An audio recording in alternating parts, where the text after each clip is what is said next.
Hello dear students, myself Sachin Gurule, Assistant Professor from KTHM College, Nasik. In the previous video of the entomology first, we have learned the different types of antennae among the insects, and we have also discussed the sensilla on the antennae and the functions of antennae. So with this we have completed with the first appendages belongs to the head region of an generalized insect. Now from this lecture we are going to start with the mouth parts in insects and the various modifications which is found in the mouth parts of the insect. And in the today's lecture we are going to discuss about the first classical mouth part, that is mandibulate mouth parts. So let us see mouth parts and their modification. Now first of all, what exactly the mouth parts?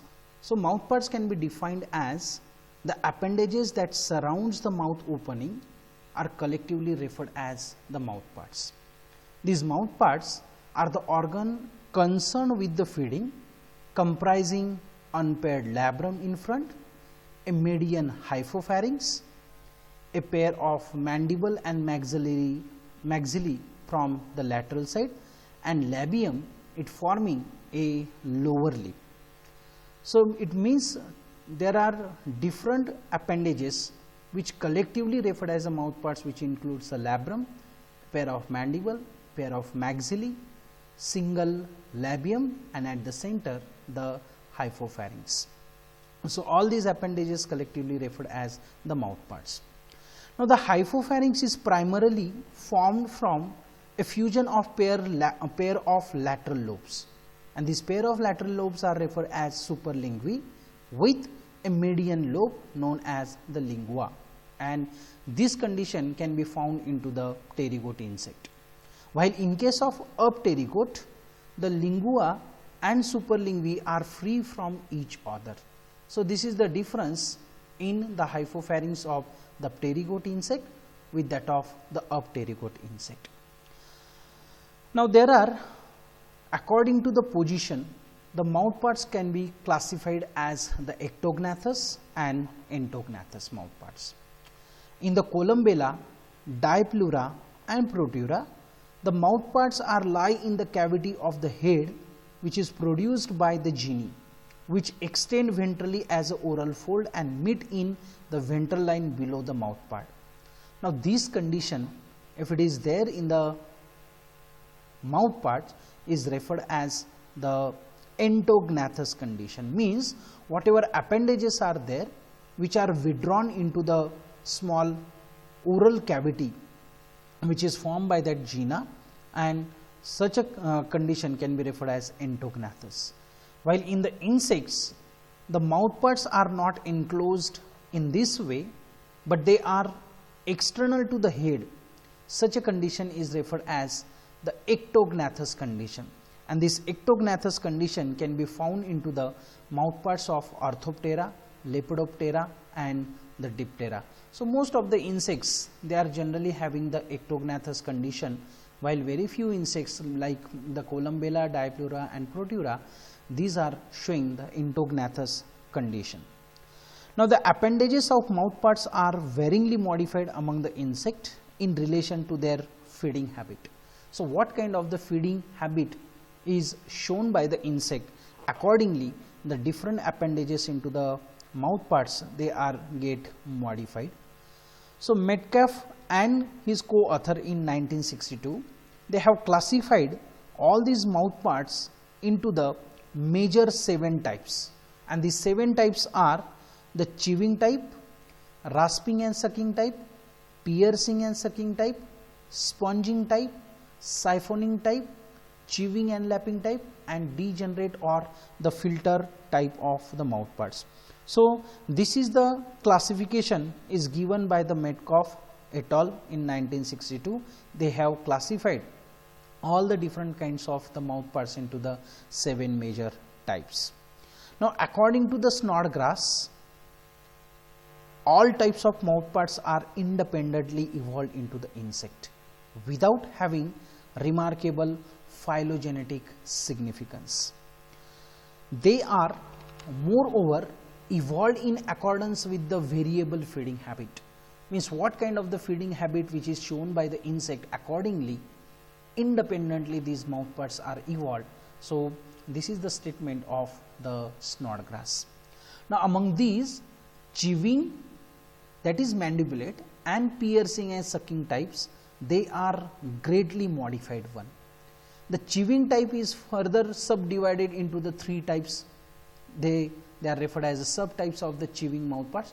Now chiving mouthparts are also referred as a mandibulate mouthparts, and it has a subtype like a grinding, grasping, mandibulate and suctorial chiving type of the mouthparts.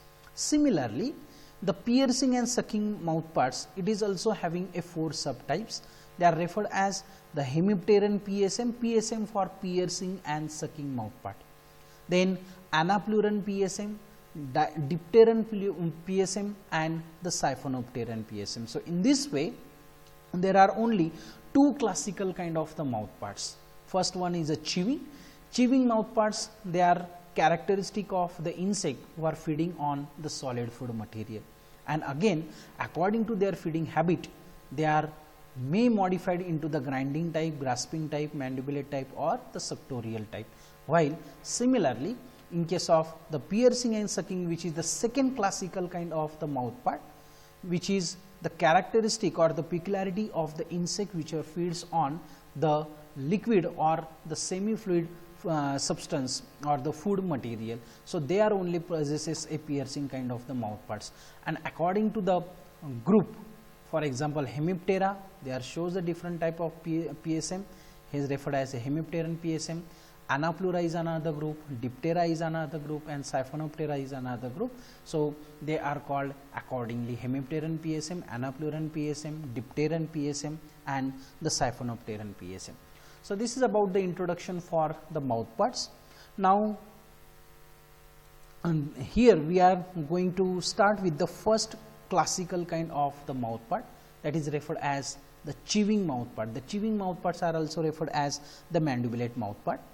Now these type represent the most primitive complex of the feeding appendages, comprising the labrum, then epipharynx, hypopharynx and a pair of mandible, pair of maxillae and single labium.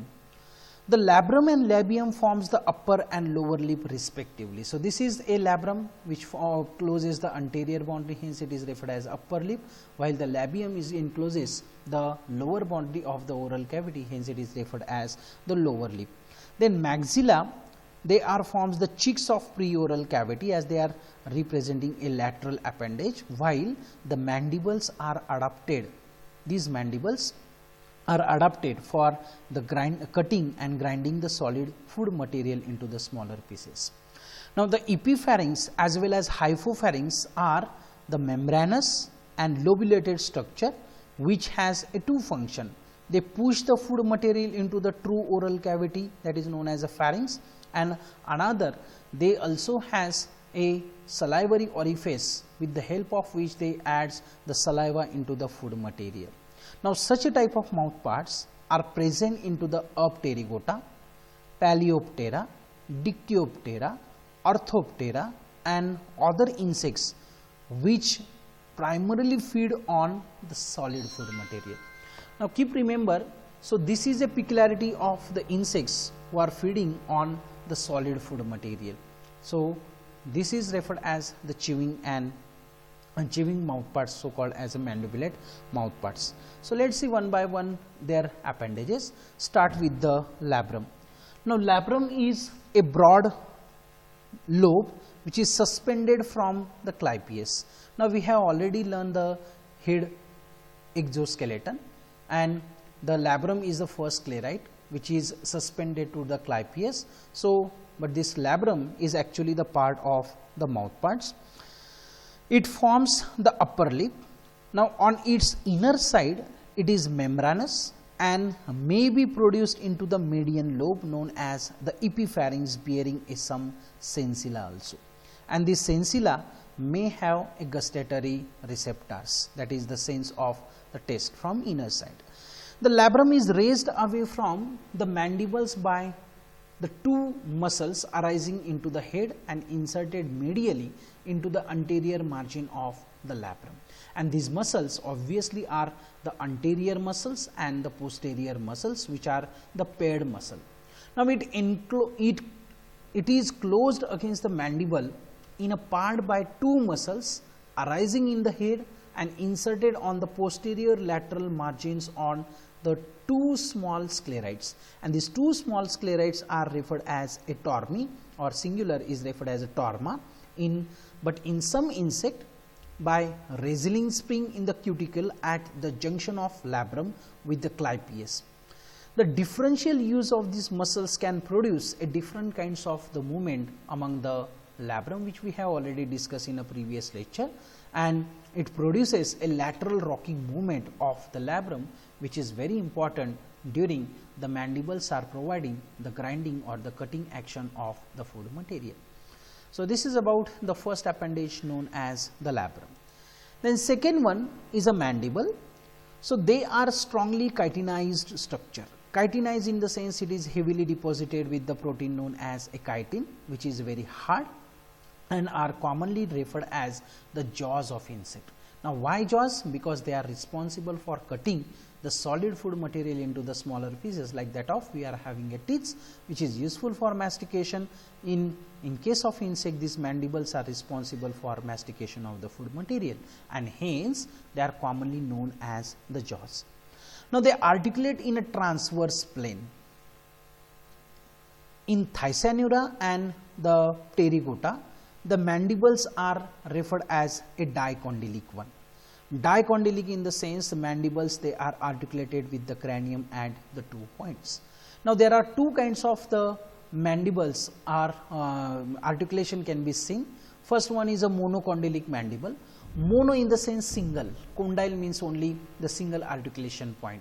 When the mandibles are attached to the head capsule with the help of single articulation point, such a kind of the mandibles are referred as the monocondylic mandible and is a characteristic of the lower insects or a pterygote insect, while the dicondylic condition is found into the order Thysanura, and rest of all the Pterygota, they are provided with a dicondylic mandibles, that is the mandibles they are provided with a two articulation points. So, here in this diagram you can easily see there are two articulation points here, and as there are two articulation points, it is referred as the dicondylic mandible, which is the characteristic or which indicating the highly evolved insect and the pterygotes. They articulate with the primary posterior and secondary anterior condyles at the subgena. Means there are two articulation point. One is a primary and second primary posterior, and second one is a secondary anterior condyle, and both these condyles are lies at the subgena. Now, one condyle, the ginglymus, articulates with that of the convex process of the clypeus, while the other condyle is usually set free to move into the socket at the lower end of gena and the post gena. So, with the help of these two articulation point, these mandibles are get attached or articulated with that of the head capsule and referred as the dicondylic mandibles. Now, in rest of the Pterygota and among the Ephemeropteran nymphs, the mandibles are provided with only single condyle. So, here in this diagram there are two diagrams actually. So, this is a monocondylic condition. In both the here you can see, so this is a plane, transverse plane with which this mandible they are articulated with the head capsule, and there is only a single articulation point with the help of which this mandible is articulated with the head capsule.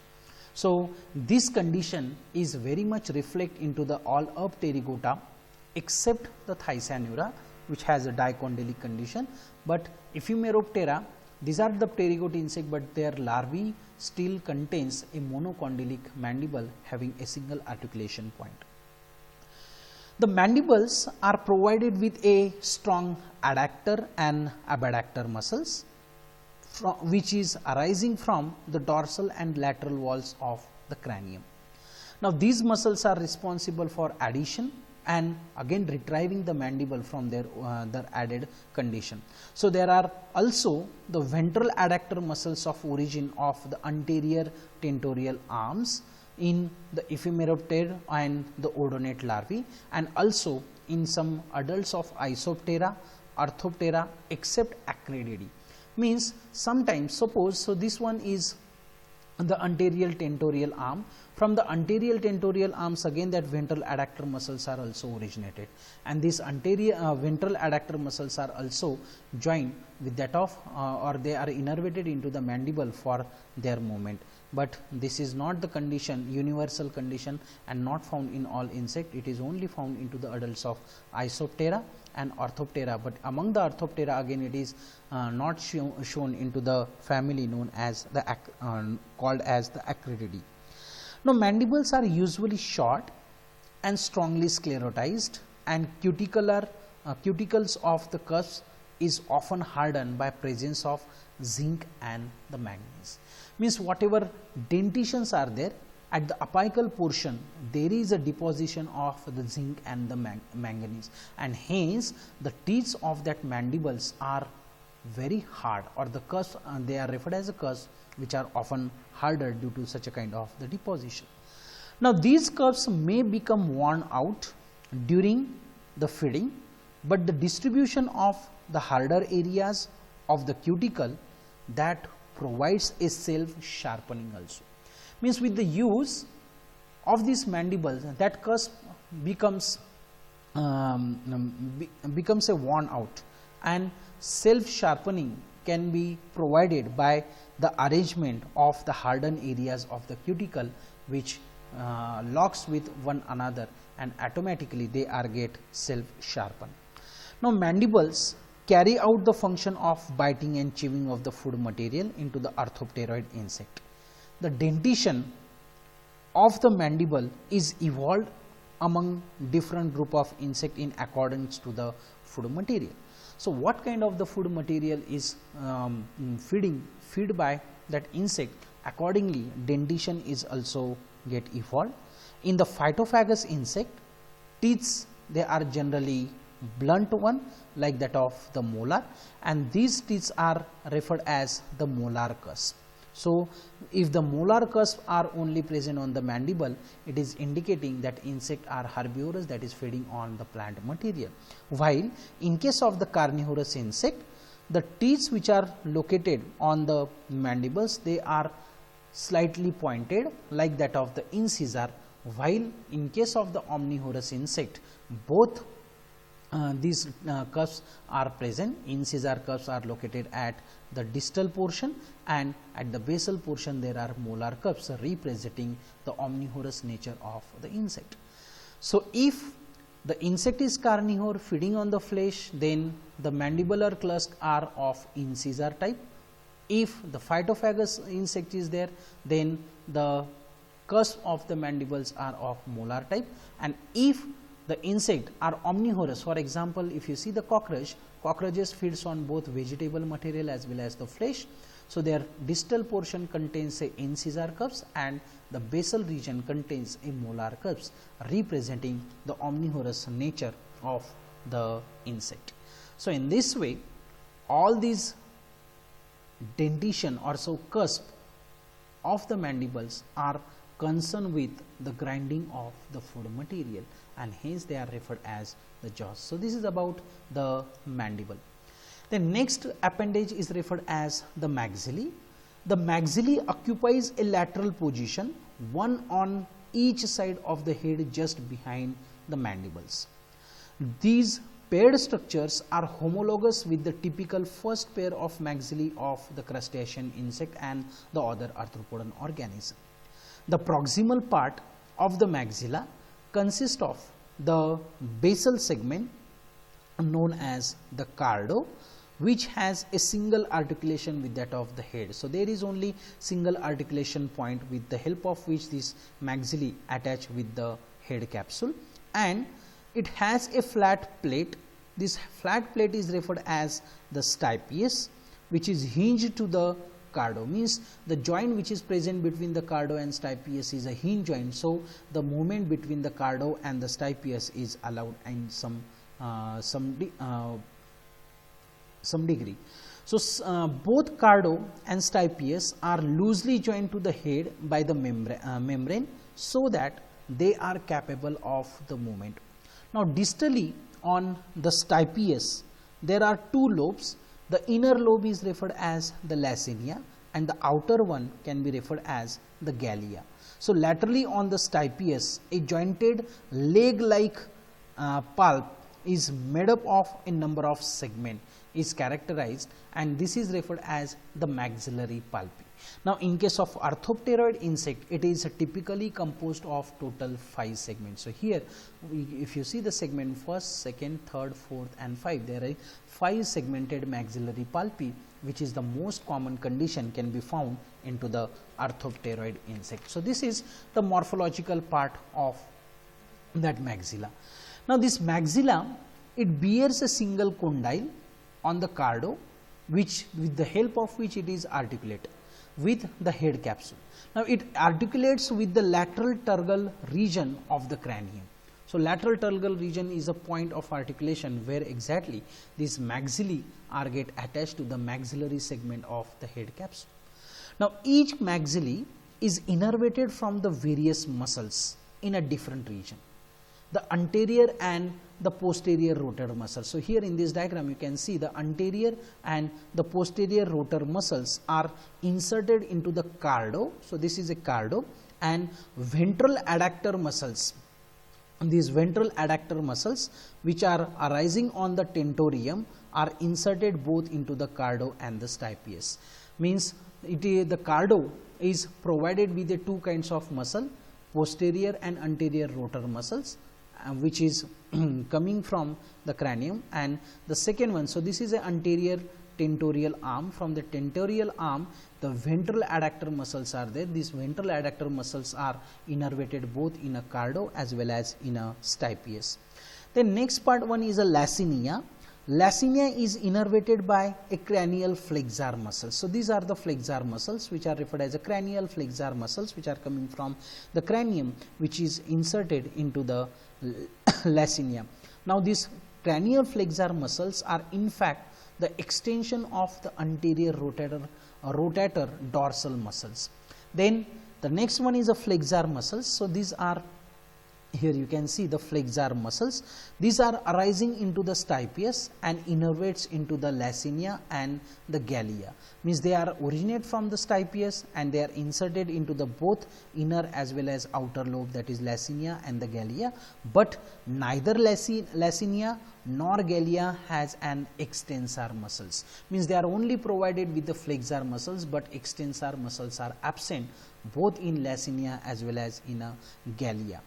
The pulpi has a levator and depressor muscle. So, these are the levator muscles and these are the depressor muscles. So, both these levator muscles and depressor muscles, they are innervating into the pulpi and which arises from the stipes, and each segment of the pulp has a single muscle causing the flexing of the next segment. So, here in each segment there is another muscle is there, and which these muscles are responsible for movement of individual segment of that maxillary pulpi. Now, the maxillae has the function as a second pair of jaw, and this maxillae is also actively involved into the process of cutting and grinding the food material, and sometimes they are also provided with a gustatory receptor, and this gustatory receptor are having the function of the taste of the food material. Now, insects, they do not have the appendages which the legs or the hands which put the food material and push into the oral cavity. So, for assisting the mandible, when mandibles are providing the cutting action during which the solid food material is cutting into the smaller pieces, these lacinia, gallia and the maxillary pulpi, they are responsible for giving a support to the food material. They hold the food material across the mandible, so that the food material is cut into the smaller pieces. So, that is only the function of the maxillae. So, this is about the maxillae. The next structure is referred as the labium. The labium is similar in structure to that of the maxillae, but with the appendages of the two sides, they are fused into the median line. So, if you divide this labium exactly into the center, and if you compare the structure of the labium of the lateral side with that of the maxillae, you will find that it has a similar structure or appearance to that of the maxillae, but it closes the preoral cavity from the lower side, and hence it is commonly known as the lower lip. The labium is composed of the distal segment. So, this distal segment is referred as the prementum, and the proximal segment is referred as the postmentum. The prementum and the postmentums are separated by a transverse suture. So, this is a transverse suture which is responsible for separation of the prementum from that of the postmentum. That suture is referred as the labial suture. So, this is a labial suture which is separating the prementum from that of the postmentum. Now, the postmentum is further subdivided into the proximal segment. The proximal segment is referred as the submentum, and the distal one is referred as the mentum. So, this can be condition which is well evident into the orthopteroid insect, but not necessary in all insect that postmentum has these two division. In generalized way, the labium is having the distalmost segment known as a prementum and the basal segment known as the postmentum, but sometimes due to the presence of this transverse suture, and this transverse suture is responsible for separating the area of the postmentum into the distal one is known as a mentum, and the basal one is referred as the submentum. From the base of the prementum are differentiating a pair of lateral lobes, and that lateral lobes are referred as the palpeger. So, these are the palpeger. From each palpeger bears a labial pulp, which is again a jointed leg-like structure, but now this time this labial pulp is only having a usually 3 segment. The labial pulp is a sensory organ, and it is composed of either 1 to 4 segment, but commonly it is contains the 3 segments only. On the distal margin of the prementum, so this is the distal margin, on the distal margin of the prementum bears a 2 pair of lobes. The outer lobes are referred as the paraglossa, and the inner lobe are referred as the glossa. In some insects, the lobes of both of this pair, they are fused together to form a single structure which is referred as the ligula. Means when these lobes are not completely separated, they are more or less get fused with one another, forming a single structure, that is referred as a ligula. So, ligula is present in this area, which is actually the fusion of the glossa with that of the paraglossa. Only the prementum and its appendages are innervated by the muscles. Now, the ventral adductor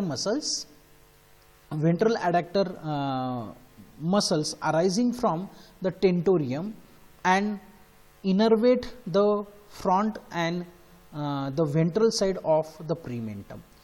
Then the flexor muscles are innervating the glossa and paraglossa, while levator and the depressor muscles to the pulp forms a prementum itself. So, there are different kinds of the musculature only. Again, keep remember, the postmentum is never innervated by any kind of the muscles. Whatever muscles are there, the muscles are only going into the prementum region. So, it includes the retractor muscles of the prementum. Then these are again the muscles which are coming from the tentorium. These are the depressor muscles, flexor muscles. Again, the intrinsic muscles are also there in each segment of the labial pulp for the purpose of the movement. There are the extensor and flexor muscles into the pulp, and pair of retractor muscles is also supplied to the prementum. So, this is about the musculature of the labium. Now, this labium is also responsible for helping the grinding action. So, these are also the structure the labial palpi, which is also responsible for holding the food material when mandibles are providing a grinding action. But most importantly, these are the sensory structure, the sensory receptors are present on the structure known as the glossa, paraglossa and the labial pulp. So, this is about the labium. And the last appendage belongs to the chewing type or the mandibulate mouth part is a hypopharynx. The hypopharynx is a median lobe immediately behind the mouth. Okay.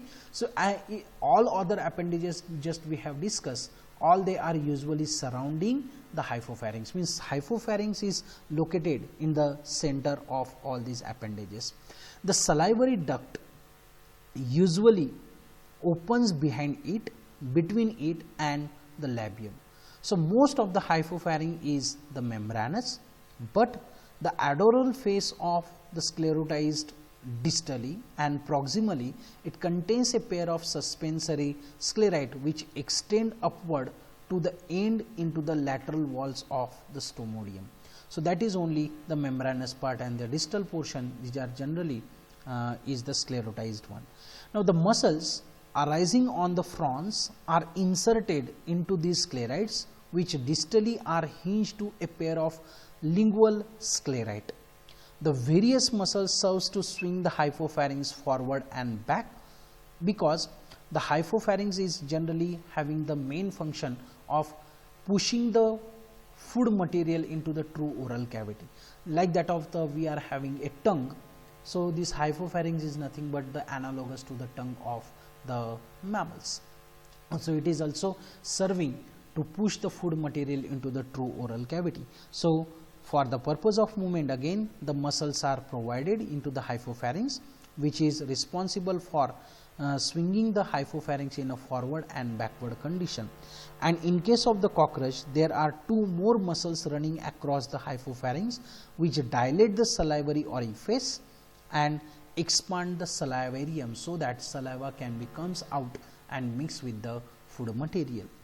Now, in case of the Pterygota, larval Epimeroptera and Dermaptera, there are two lateral lobes. These two lateral lobes are referred as the hypopharynx are called as the superlingvi.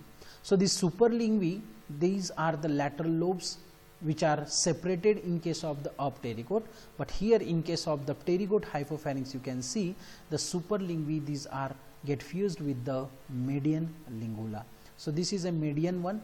Here these lobes are separated, but in case of pterygote, these lobes are get fused with one another, forming a single composite structure known as the hypopharynx. So, this is about the different kinds of the appendages which are found into the first classical kind of the mouth part, that is chewing mouth part. We have learned the labrum, then pair of mandible, pair of maxillae, labium and the hypopharynx. So, thank you very much.